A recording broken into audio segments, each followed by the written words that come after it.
Morning, Tracy. Good morning. How are you? Well, and you? Camera check is good. Just doing sound check, camera check. I'm so nervous, but let's do this. I don't know why you're always nervous because you always do great. It's Valentine's Day. I mean, what could be worse than being single on Valentine's Day? Well, I guess there could be other things worse. You could be unhappy on Valentine's Day. There's lots of things worse than being single on Valentine's Day. But I hear you. I hear you. As I said it, I realized, wait, it's actually not bad. It's not that bad. It's fine. Yeah. How are you doing? Busy? How's things your side? No, oh gosh, we hit the year running, and I had the unexpected trip to India and Dubai. So I really feel like it's stolen 2 weeks of my life, but you know, we recover quickly because we're resilient. Of course. And how was? Did you get to see anything other than the Taj Mahal? Look, I went past things like India Gate, and but it was my second time in Delhi. So my previous visits were Hyderabad, Mumbai, but it was a lot of traveling because I was staying in Delhi, but a lot of our work was in Noida. Okay. So it's a 45-minute drive on a good day. And you know, when I say 45 minutes, it's actually only 15 kilometers, except that 15 kilometers is 45 minutes in India. Yes. It takes a lot of getting used to. Yeah. So I struggle with that because I got my phone and I'll be like, oh, 10 minutes, I can do that. And then 40 minutes later, I'm still in the traffic. Shame. Keba, welcome this morning. Hi guys, how you doing? Well in yourself.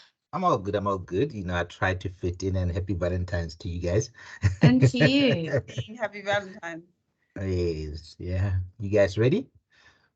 We are indeed. So just to give you a quick introduction, Tracy, I think you might recall Keba from the last one. Yes. But Keba, Tracy, is our current chair of transformation. Okay. So yeah, that's just it. And Keba is from the BBBEE chamber. Yeah. Yes. No, we've met Tracy before, so yeah, I think so. I do believe so. And then I will let everyone in at say 1 minute to Tracy, and then you can just kick off. But you're welcome to keep your cameras off and yourselves on mute until then. So Caroline, just one question. At the end of this, do we end this Teams meeting and we start the other one at 10, right? Yes. Okay, yes. So logistically, you're going to end this one and you'll join the other one. Perfect. Thank you. Okay. Right. See you in a few minutes. Okay, bye.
Good morning, everyone.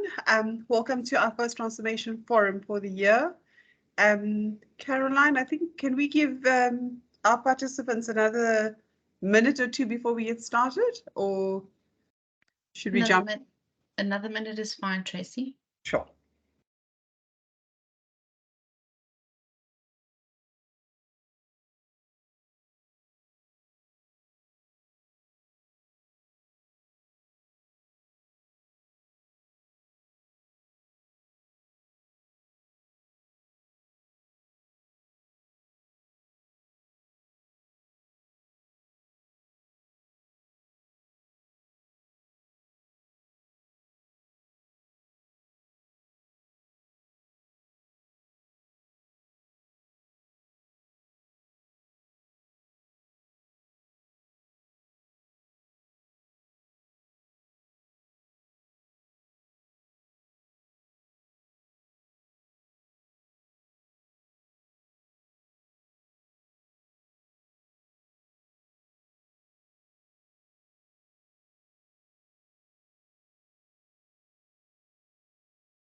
Tracy, you can kick off when you're ready.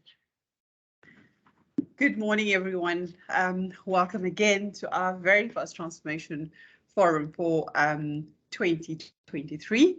I am Tracy Munsami, the chair of the SAMED Transformation Committee.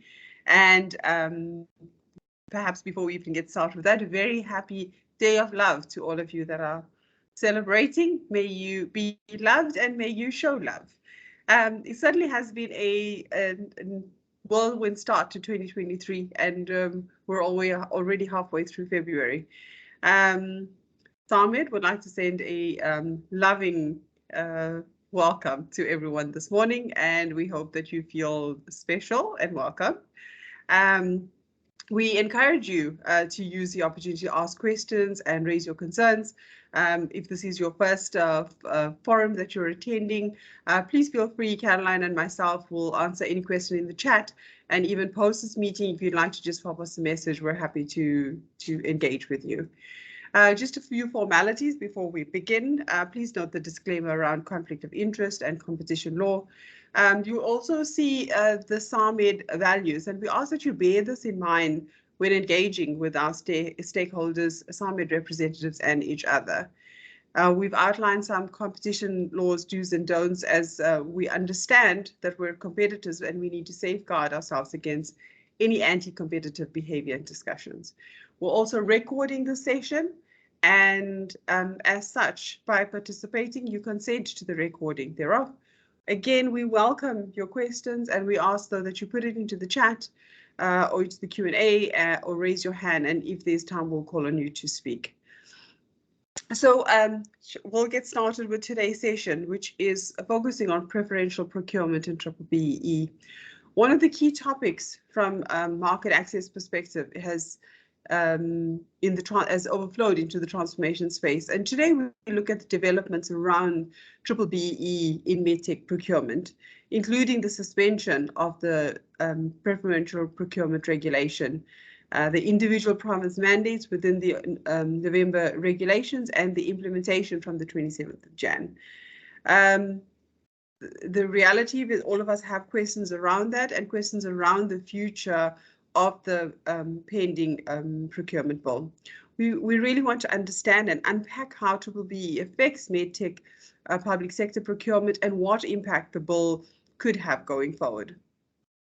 Our speaker this morning is Keba Matlahu from the BBBEE Chamber.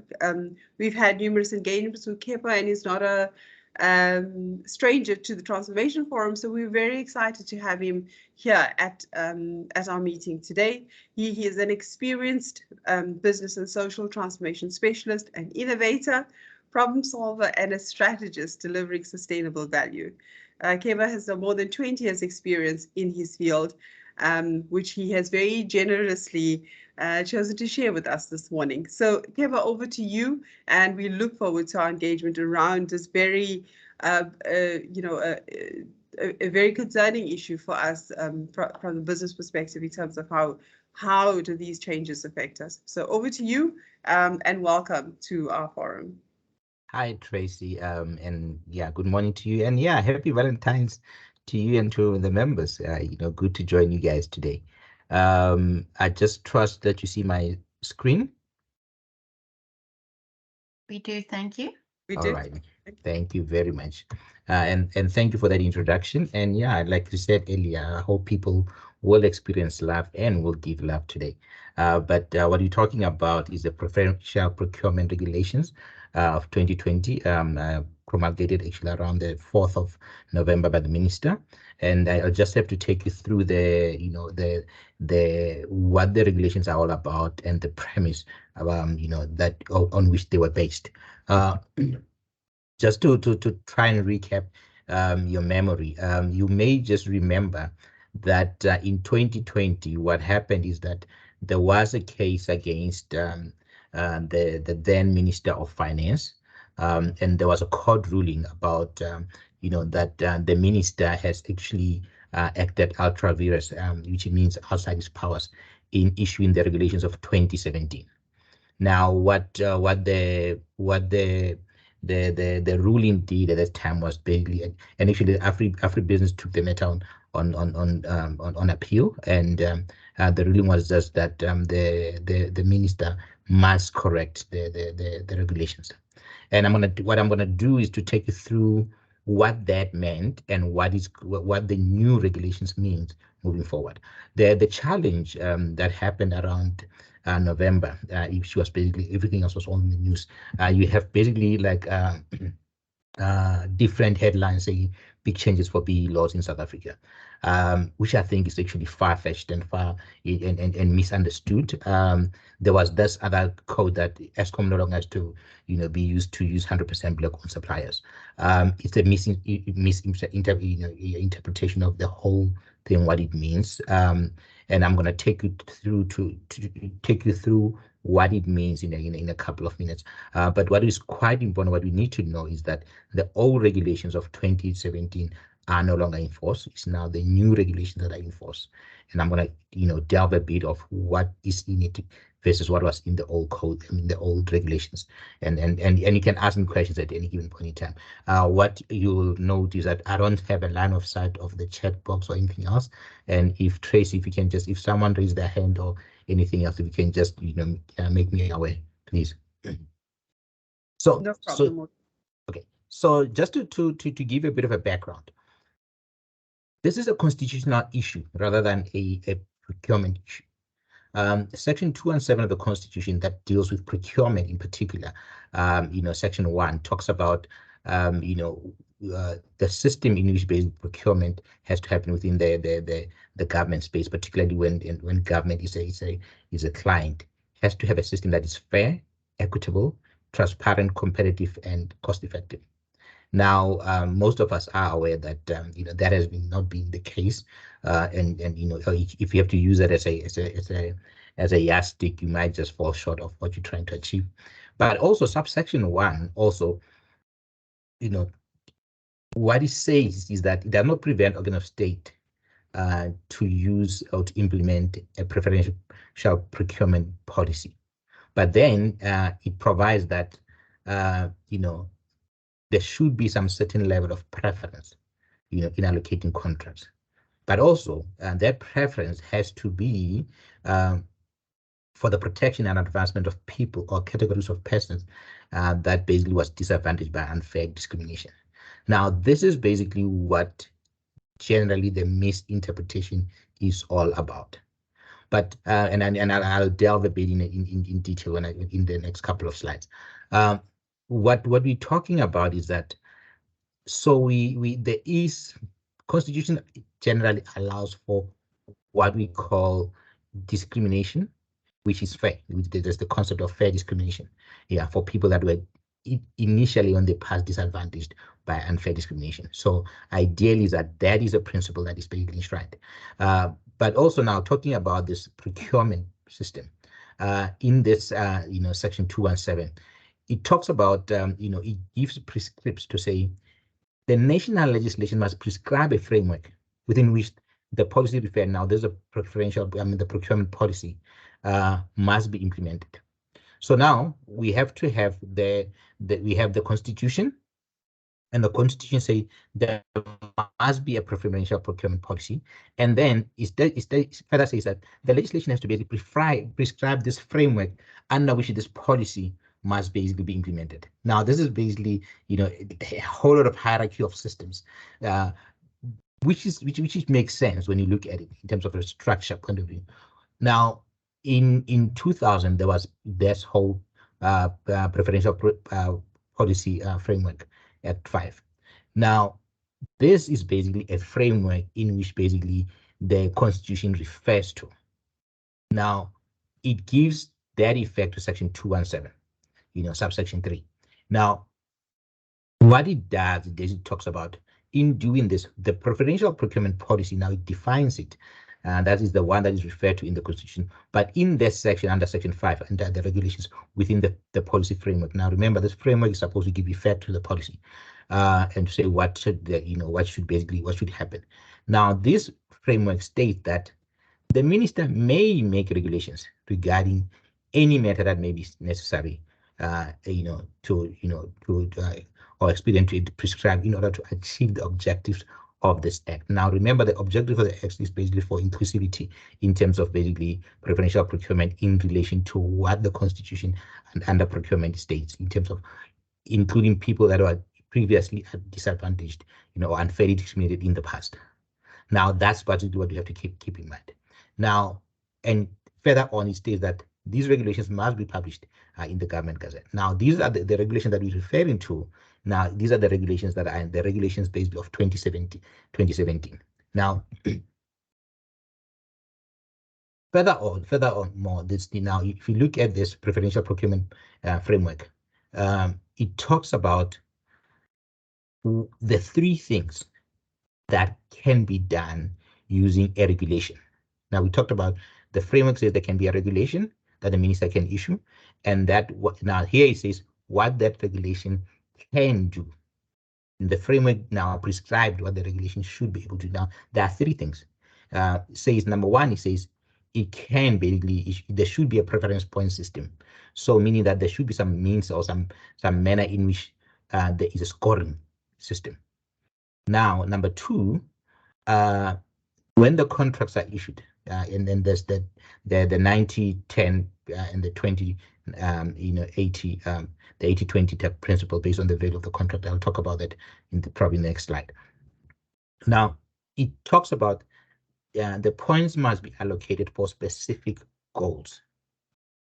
Now, we have to talk about what these specific goals are. Now, if you go a bit lower, it talks about the specific goals are actually now in line with the Constitution. That says you can contract with people or categories of persons historically disadvantaged by unfair discrimination on the basis of race, gender, and disability, or disability.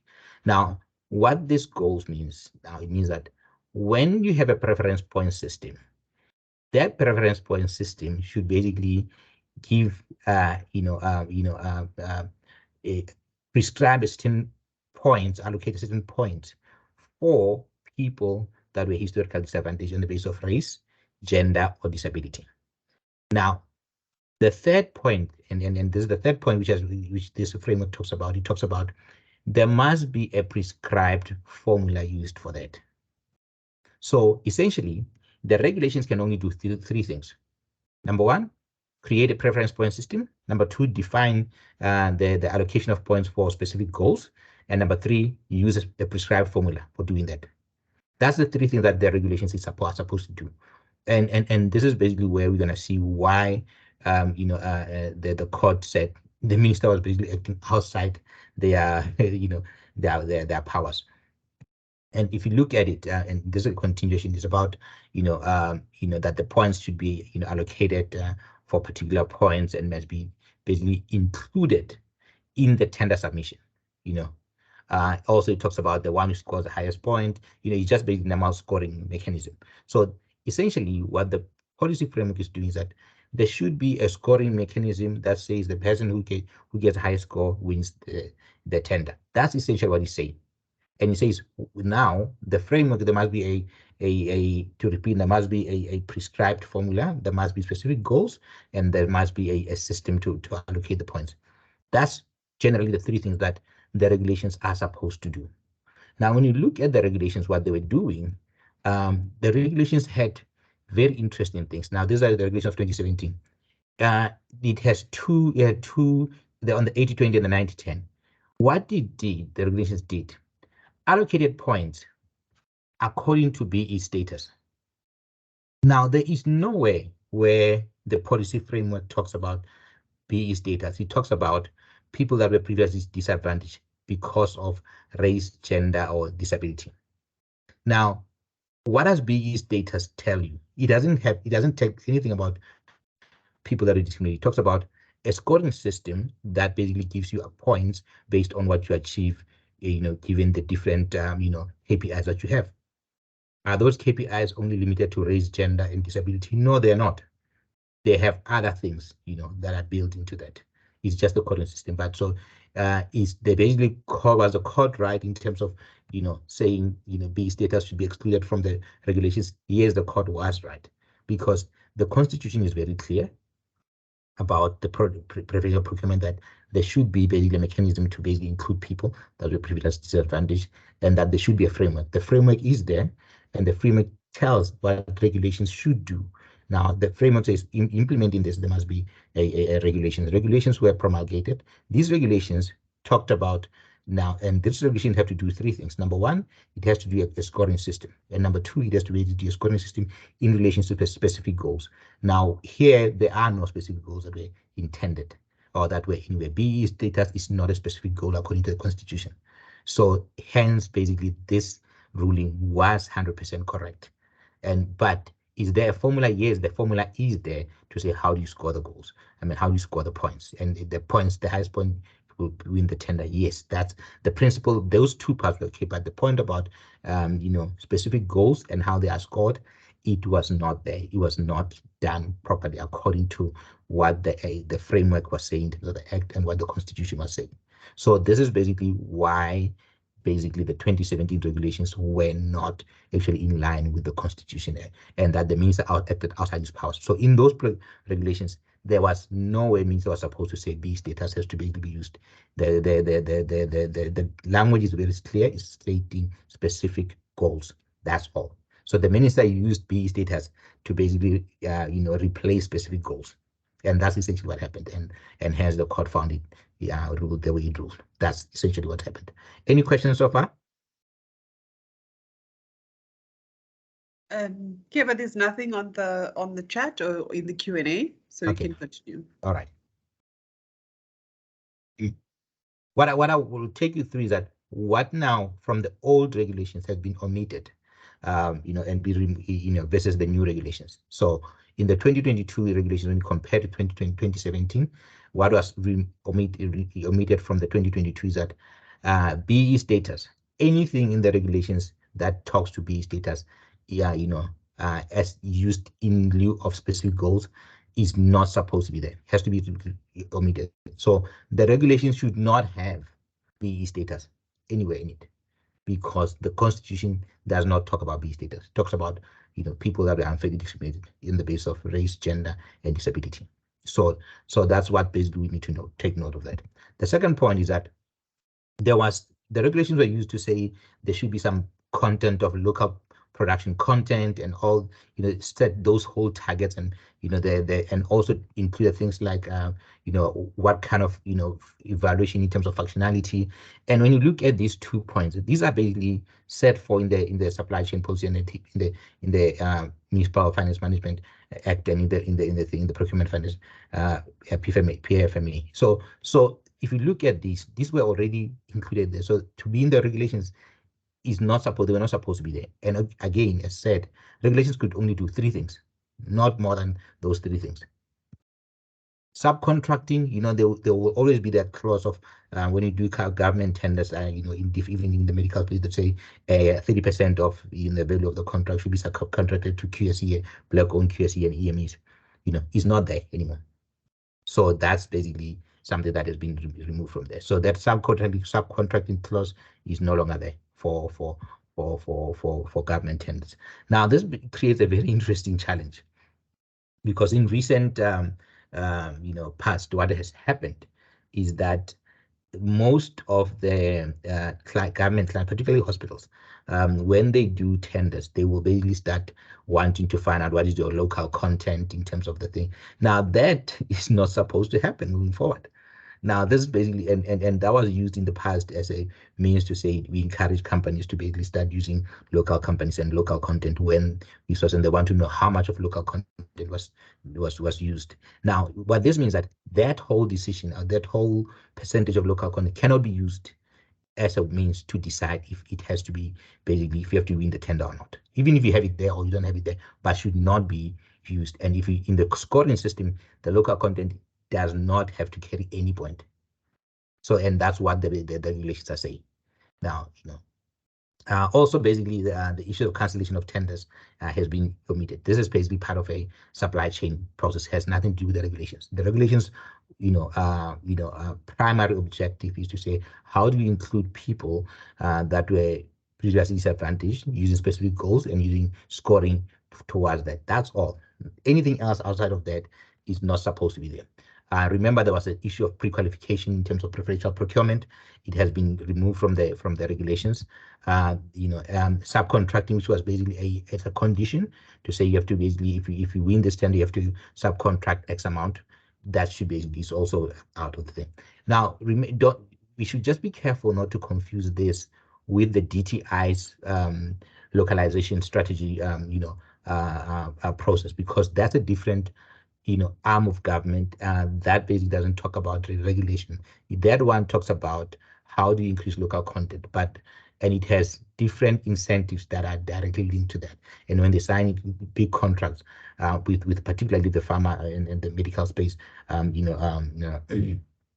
large contracts, they have some prescription, in terms of what needs to happen, and that has absolutely nothing to do with these regulations. So just be careful of that. That the tender should not have this when bidding for tender. That we should just be aware. But it does not say when those items are there in terms of contracting. It doesn't mean that they are not supposed to be there. It just means for winning the tender, it cannot be used. But as a condition for subcontracting, it should not be there as well. So you should just basically be aware, because this has a quite a large impact, especially when you do a lot of business with government, particularly provincial government, or particularly or not with hospital procurement. So these are things that needs to be very clear to say you understand. And when the government basically issued a tender, it should be very clear about what are the specific goals, and also to say what is the point system allocated to those specific goals, and that should be very clear in the issue of the tender.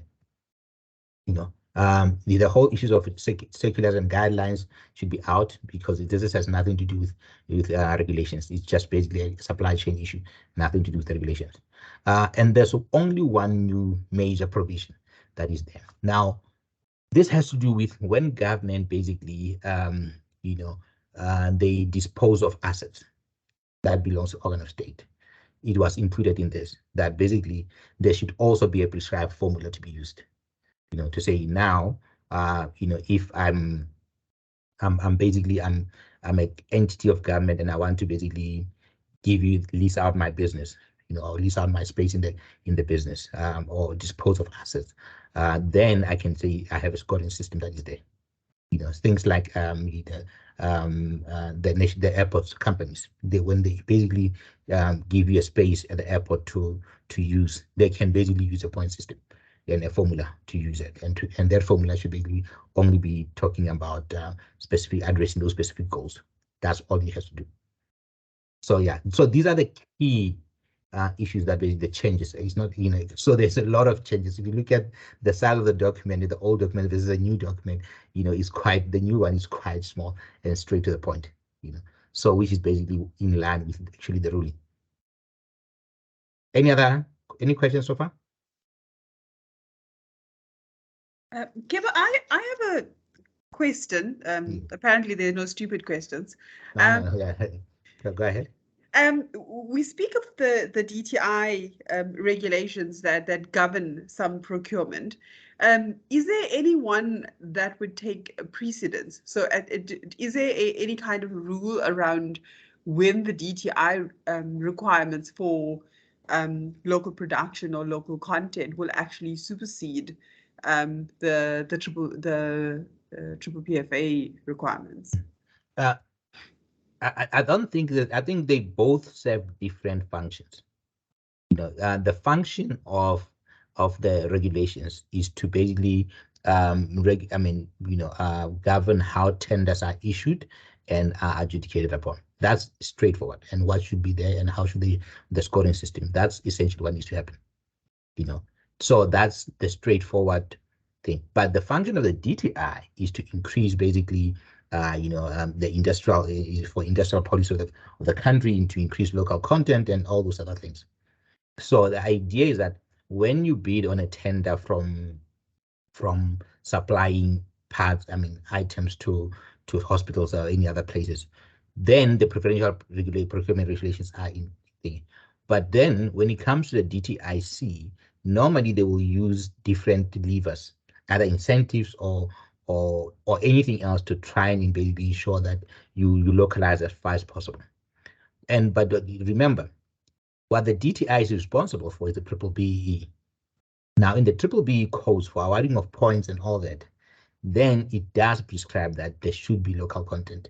And if you basically want to do your calculation of TMPS, what can be excluded and what should be excluded, what should not be excluded in the TMPS calculation, and basically under what rules can they be excluded or not excluded. So hence I say there's two different roles, in terms of what they're trying to achieve in terms of the objectives. Does it make sense? It makes sense. I think myself and probably a lot of people have more questions, but thank you. I think it's getting clearer. There are no other further questions, so you can continue. All right. So the question will be, what does this mean for SOEs, for government institutions and their clients and you guys? What does this mean? Now, what this means that for government institutions and for state-owned entities is that all of them must redefine their procurement policies to be aligned to Section 217 of the Constitution, especially subsection 2. That's what has to happen. And what that means, it means that they have to have their own policies. That includes setting own specific goals for the awarding of those 20 or 10 points, depending on the value of the contract. Now, what that means, it means that if you have to, if let's say a government hospital, let's say for ESCOM or whatever, whichever state-owned, when they issue out, when they have to draft their own policies, that will state that we have these specific goals. Specific goals is to increase the number of companies that we do business with of people that are disabled by 10% or 20%, meaning that 20% of the tenders that we issue out should basically be directed to companies of people that are disabled, or companies that are owned by women or black women or black owned or black youth owned. So it can be any of those specific goals of people that were historically disadvantaged. So they can say, this tender is basically primarily to address the specific goal of youth unemployment, youth, young black people or young black women, in terms of procurement. Now, what that means, it will mean that the scoring that will be allocated towards that will be higher if basically as a bidder you have your ownership basically being high on the black-owned women, for example, or if it's basically someone with disabilities, or race, gender, and disability. Those are the three key ones that you will look for. So tenders will just be specific, and they will say more points will go for this. So the point system will no longer be on BE level 1 or up to non-compliant. The BE for this one will be immaterial. What will material will be the specific goals being met. And the reason I'm saying this with caution. It will be material. It may be material, but not will carry points in terms of the awarding of these points. The point awarding will basically be to address specific goals and not the BE objective, or your BE level will not be generally used for this getting the tender. It may be used for other things within the company, for the company to know what kind of company we're dealing with, or it can be used also either as a confirmation of ownership, it can be used for that, but not for the awarding of points. So what generally will, what I envisage will happen, when I suspect will happen, is that then there will be a scorecard that basically, when a tender is done, there will be a scorecard that is published as part of the tender to say X number of points will be given towards this, towards more points will be allocated. Let's say out of the 20 points, I'm going to go back a bit, just to give an example. If you look at this one, in terms of, instead of BE level 1, here they can say 20 points are for Black-owned women, or 100% Black-owned women companies, 50% Black-owned women companies, 30% Black-owned women companies. Now Black-owned companies without so the more points will be allocated for companies that basically meet their specific goal, as compared to the BE status as it was in the past. So that's what I envisage will happen, and that's what the specific goal will entail. So when the tender is issued, it will basically be clear from the issuing of the tender to say what specific goal is being addressed. Because the calculation is still there, everything else is still, it's just that the points that we are awarded will basically be directed to that. So that's what will happen. So the prescribed formula will be indicated, and basically the specific goals and awarding of their points will be clearly indicated on the tender. That's what will happen. So all state-owned entities should basically refine their policies to align to this, and that's what they should do. And when they issue out a tender, you should basically have that kind of determination, and in basically scoring that tender should have exactly the same thing. And if you remember in the past, especially the subcontracting clause was the worst thing that was used, particularly in ESCOM and SAA and other couple of companies, where you will have a middleman, and the middleman will be taken as a subcontracting company, and they will basically increase the cost of the tender by by whatever margin they want to put up on that cost. Now this one does away with middlemen, because that one will say the condition in the past, the condition will be subcontracted to Black-owned companies.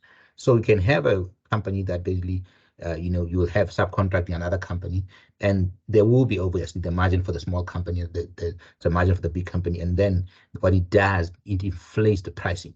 So it does away, this whole approach does away with that whole thing. So you can't say the pricing basically because of subcontracting. No, there is no subcontracting. There is no prerequisite for subcontracting. So you can't basically use that for for allocating the tenders or scoring for the tenders. So that used to basically happen a lot, because there was a lot of middlemen businesses that basically really cropped up, and they were not basically doing anything or adding any value to the product or to the service. They were just basically taking the item or the good and basically put up their markup and then come as a fronting, or that's a front, but as a front, and they'll be the face of what they say, but they will not be involved in any production of that thing or anything else. They'll just basically be there to be able to win tenders, because the regulations were stating that, and this will not happen again, because of the new regulations, how they're structured. So essentially then, in terms of what also this means, it means you cannot use local content requirements to disqualify the tender. You cannot use it. Also, you cannot choose to subcontracting, like I was saying just a moment ago. It is not mandatory. You cannot basically include that. Specific goals are very clear. And also basically it's just to state that two items are quite important. Is number one, specific goals for people that basically were historically disadvantaged due to race, gender, or disability. Also, what is important, where it's allowed, is basically for implementation of programs of the RDP program, as per the government gazette of 23rd November. So those RDP programs, also people have to study them and say, what do they mean? Because if they fit within there, then they can be used as part of basically specific goals within the tender.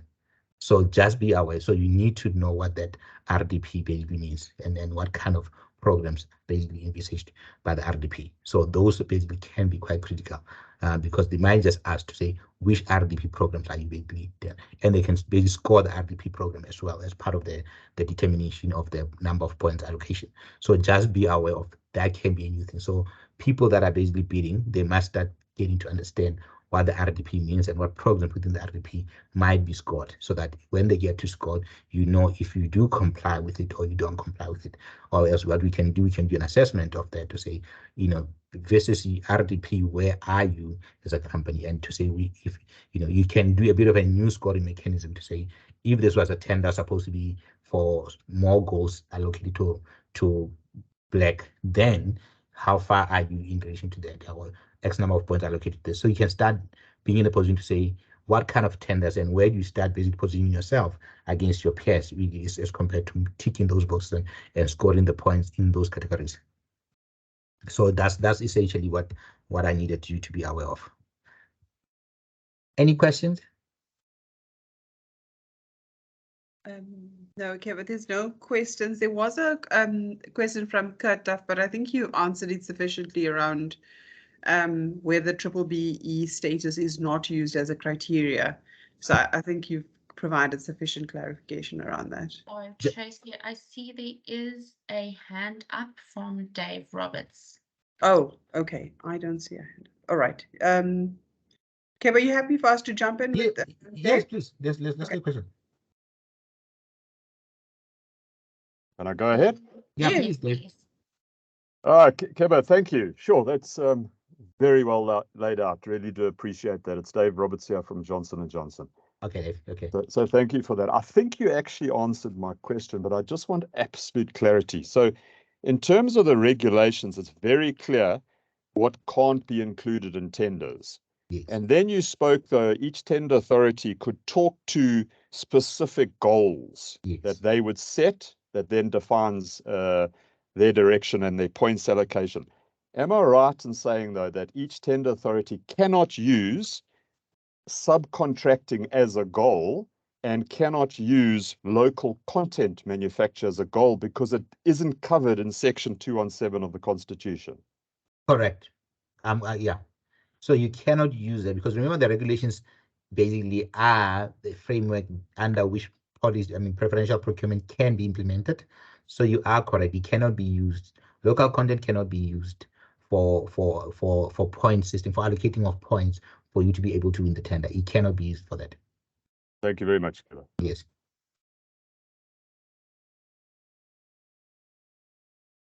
Thank you, Dave. Caroline, do we have anyone else? Any hands up? For some reason, I can't see all your hands. Not a problem, Tracy. I am looking, no other hands. Oh, Tanya has raised her hand. Apologies, Tanya. Hi. Just a question. Do the provincial departments, procurement departments, do they have to set goals or not? They have to set goals. In actual fact, they have to do two things as per this thing. Number one, they have to basically have a preferential procurement policy, and within that policy have basically goals and systems and mechanisms under which they will basically allocate points for different items in terms of specific goals. So they have Are they on? Okay. Do the provinces have this in place? Have they published this? I didn't get that. Can you just repeat it, Caroline? Do you know if the provinces have actually got this in place? Have they implemented this? Have they published this? I haven't seen anything so far, so I'm not sure if they have it been published or not. My worry is that when these were issued out, the provinces and state of organs of state only had a few, actually pretty much a month to really basically have this in hand. And given the capacity constraints, I don't know. I doubt if that's the case. I haven't seen anyone, so I'm not gonna say it's there or not. But personally, I haven't seen anyone. So just in the absence of them having these policies in place, which the regulations say they must have, are they not acting outside of the law? It's a fine line. I can tell you that it's a fine line. What is very clear is that the regulation says when they issue out a tender and adjudicate on the tender, there should be those specific goals. And ideally will be if they have a policy that states that, we don't know, but if they do the issue out a tender, if the goals have to be there, so that's what in effect this means. If they're acting outside the law or not, I'm not sure. I know some companies basically requested some sort of a what do you call it? I'm not gonna call it a reprieve time. I can't remember. There's a word that they use. You know, that they can be excused from doing certain things. I think ESCOM was one of them at some stage, but it was after the ruling. You know, to say can they, you know, for some reason they can basically apply and be excused from basically, you know, falling as part of this thing. And so they had to work out. They were allowed to basically operate to a certain degree outside the prescripts of this of the old regulations, because they already had their own internal policy. But the issue was that, do they have to align to the new system? Yes, they have to align it. Have they done that? I'm not in a position to say. I haven't seen it, so I can't say they have or they have not. And sorry, if I may ask, what about contracts or tenders that are in existence prior to these 2022 regs coming into place? Are those null and void because No. they were awarded on certain, you know, for example, BBBEE level or other non-constitutional requirements? No, they are not null and void. What happened is that, remember, when the order basically stated that they were giving them an extension, and they have basically up to a certain time they need to basically move into the new regulations. They have to basically promulgate the new regulations. But what has happened prior to that remains on the old regime, if I may call it that. Did you get that? Thank you. Thank you. Okay. Okay, but I think we have another hand. Caroline, do we have another hand? That's right. It's Merrick. Okay. Merrick, go ahead.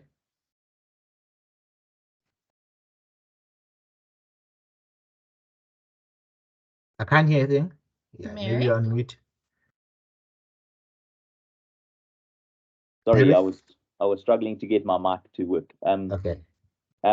So when they set these rules, will it be a broad set of rules once off, or will it be on a contract by contract basis? I think it will be on a contract by contract basis, because they say there must be specific, there must be specific rules to, because I for me, it makes sense on a contract by contract, because remember, they have KPIs and internal targets to meet. The challenging part is that the bill, the procurement bill, is not there, and that bill is supposed to set targets. I know one of the targets that basically has been put forward was that 40% of the government procurement should go to women-owned companies. It's not yet signed off, but the point will be they will try to align that to the targets that will be set. So it will be on contract by contract. That's what it only makes sense to do like that. Okay, thank you. Okay. Caroline, Other questions? Yeah, I think we have a question in the chat. Okay, so it's I think it's from Madonda Linda. What is the impact on tenders that are yet to be adjudicated? I think Tanya has also asked that. So I see they're answered. I can see they say I'm answered. Thank you. There is a feedback. Okay. Yeah, I think that's the thing. Yeah. Okay. So it depends when the tender was basically issued. All right. So we have a last call for any further questions, any queries. Maybe if you want to vent your frustration, also the safe place. All right. If I may just say something, just so that people don't misunderstand me.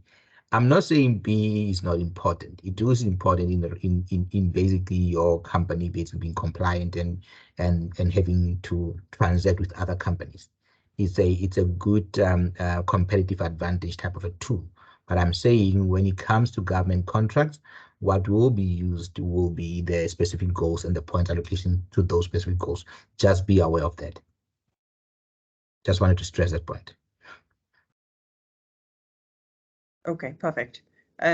So Caroline, is there any hands, any questions that I've missed? I don't see any. Tanya's hand is up. Apologies. One more question. You mentioned quite a lot. You've used the word tender. Now, many medtech items are not purchased off or via a tender in the public sector.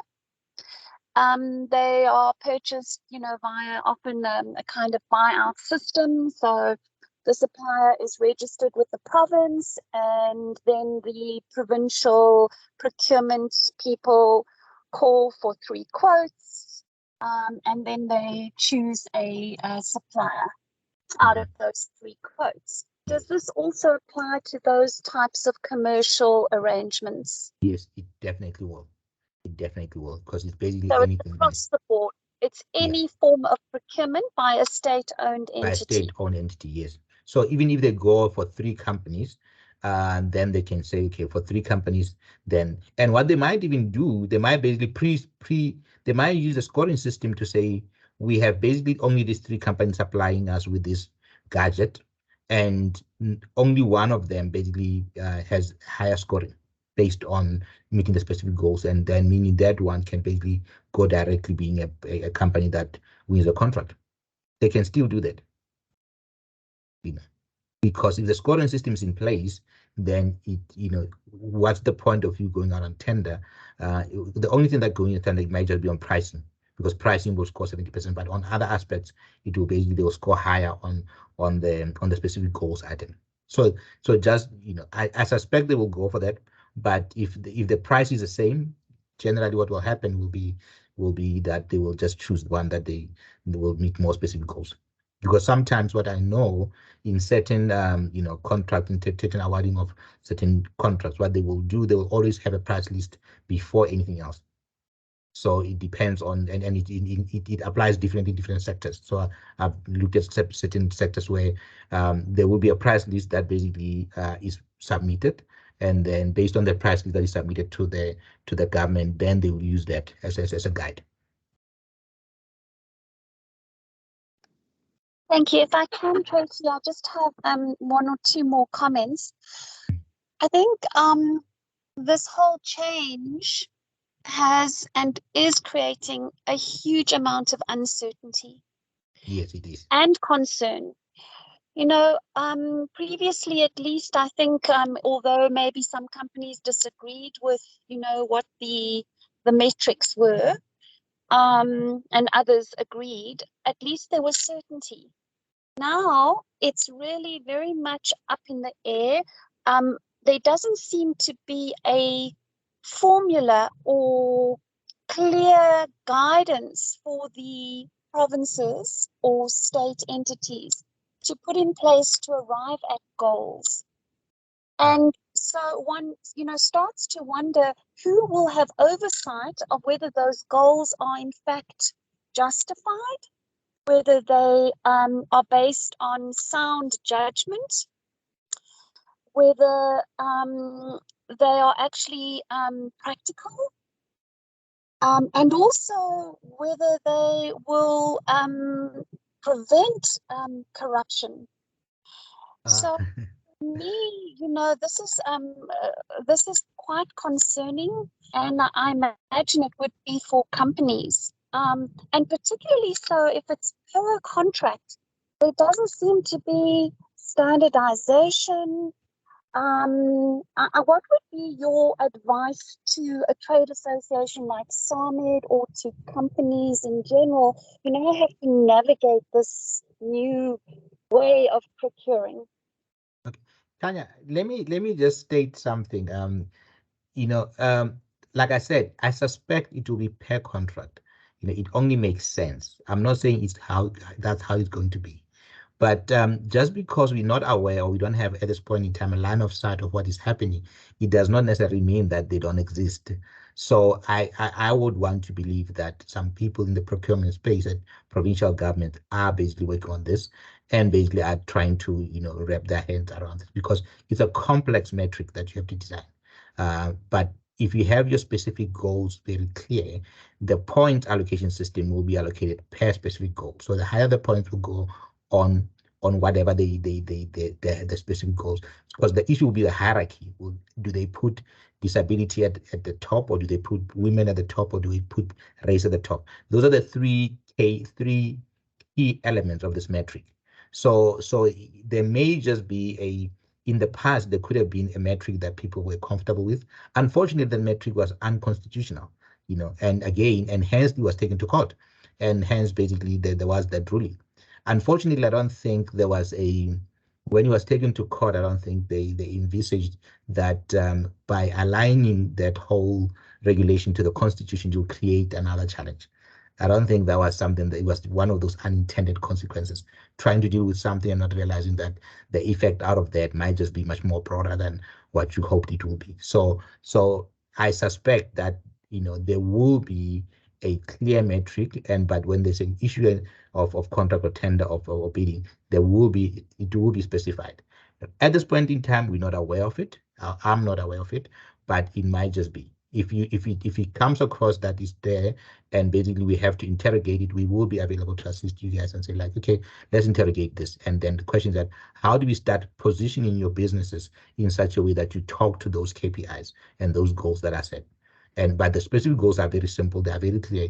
It's basically people that were discriminated based on gender, race, and disability. And then it can be the RDP-based type of goals. So it's not as broad as it sounds like it is. It's quite straightforward. It's just that how many points are allocated towards that. That's the only difference that I see. So it's not as bad as I think you laid out to be.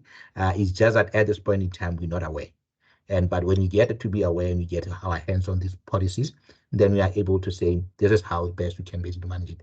And I'm also looking out, because I want to create another metric to say, what is the best way and how do you basically get the optimum points in this metric? Because price carries 80% or 90%, but the other 10 points are based on the, so you can still have a competitive advantage based on pricing.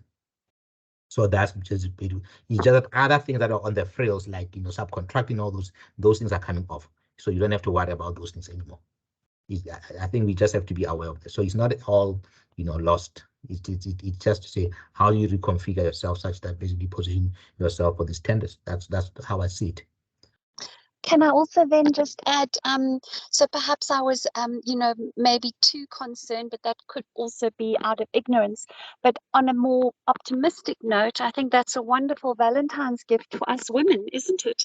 It means that more women, whether they are graduates or women in general, in your workplace, and you give them more management positions and possibly even ownership, you stand to probably have a better position in the hierarchy of being, a state-owned partner.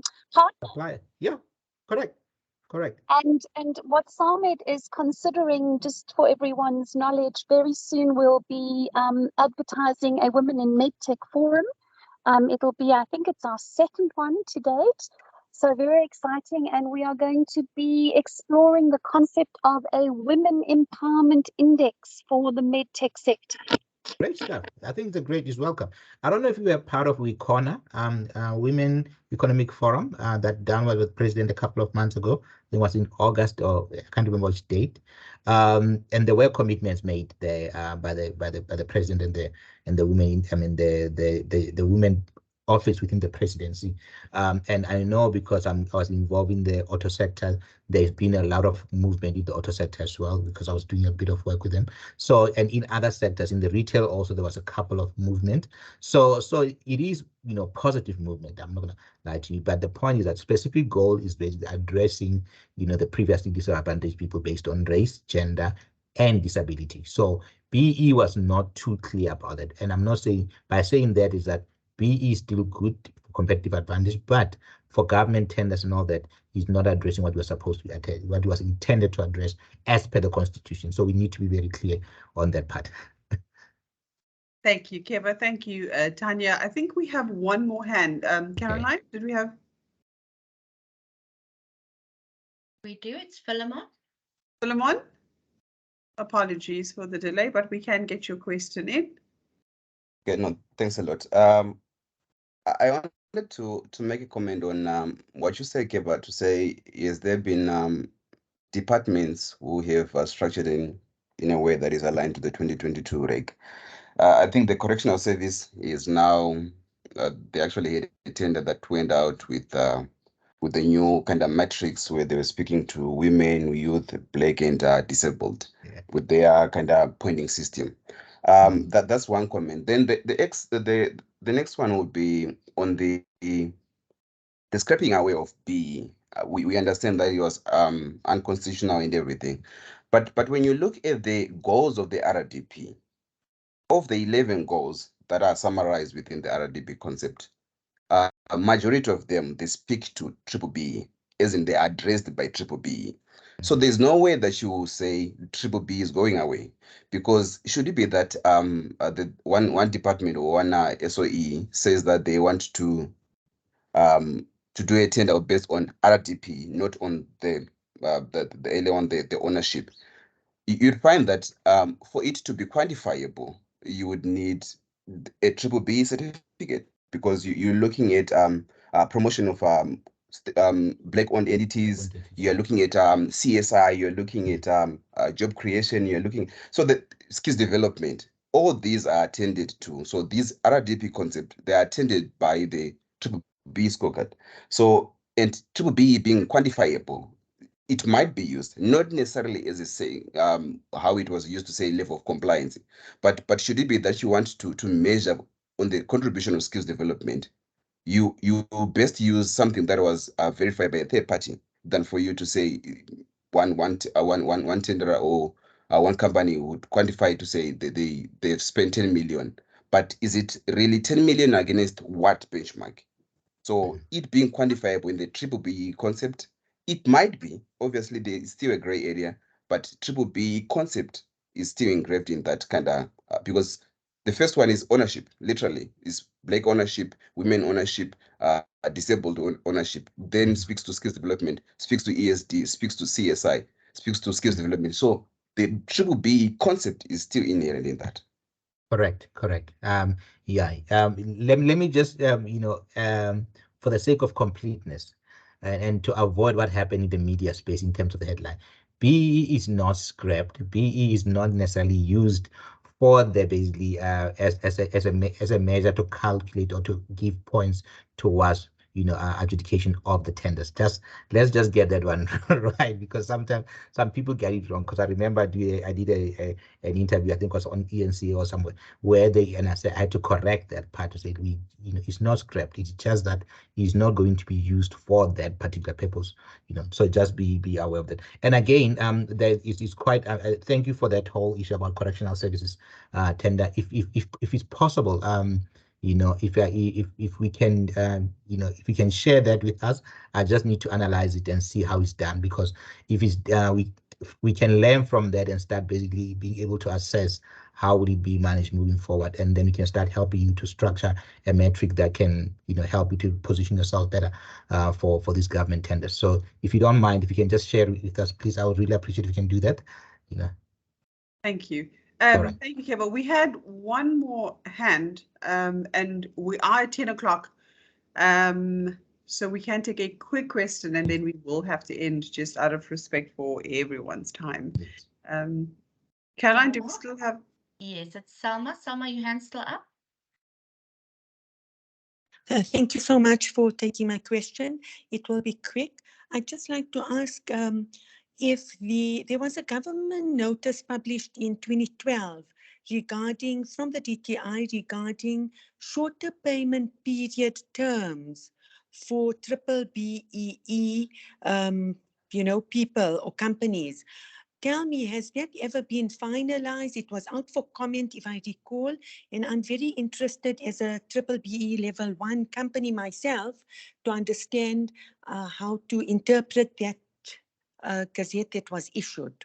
Okay, all right. On shorter term payments, let me, a bit of a background around that is just that small companies, they struggle with cash flow, and normally, and this is basically in different pieces of documents or legislation documents. And the idea is that to help improve cash flow, you can pay your suppliers in a shorter possible time. In the shorter payments, we call it 15 days or less. So there is on the BE under enterprise and supplier development, when you talk about supplier development. So on your supplier development, short-term payments are quantifiable and can get you points based on the value of payment that you made within 15 days. So the value of the invoice multiplied, there's a formula that is used, and it is already in place. So when you do enterprise and supply development, particularly supply development, you can do shorter time payments, short period payments, and that can be quantifiable and you can get points, but it's limited to I think 15% of the total available points within that scorecard. So it is available and it is the companies are using it. Where could I get a copy of the finalized gazette or that gazetted regulation? It's actually embedded within the codes, the updated codes. I'll have to try and if you can just drop me an email about that, and I'll try and find the document. But I think it's on the 2016 gazette. I'll have if you can just. But I know it is there. Thank you, ladies and gentlemen. Thank you, Kebas. Thank you so much. We have run over. I do apologize. It has been a very interesting discussion, very engaging. Thank you for your participation. I think that is very clear that we need further engagements and more ventilation of the perhaps grayness around the times that we're in. So, Keba, thank you very much. Very informative presentation. I think there's much to be discussed, but there's much that has been cleared up today. We encourage those of you that have joined us today to also consider joining us on our Transformation Committee. This is really where these issues are born and discussed, and items that go into the Transformation Forum comes from those meetings. So we encourage you to either join yourself or send a representative from your business. If you contact the SAMED Secretariat, they would assist you in how you can go about joining. With that, we thank you for your participation. Keba, we thank you very much for your very informative presentation and your patience with us, with our questions. And we look forward to further engagements with you on this. It certainly is not going to be the last. And to those of you that have participated and joined us, we look forward to you joining us on our next forum. Please join us on our Women in MedTech in March. Caroline has put those details up. And we look forward to engaging with you again. We will circulate the presentation in due course. Thank you very much, and thank you, Caroline, for facilitating. Okay. Thank you, guys, and have a blessed day. All the best.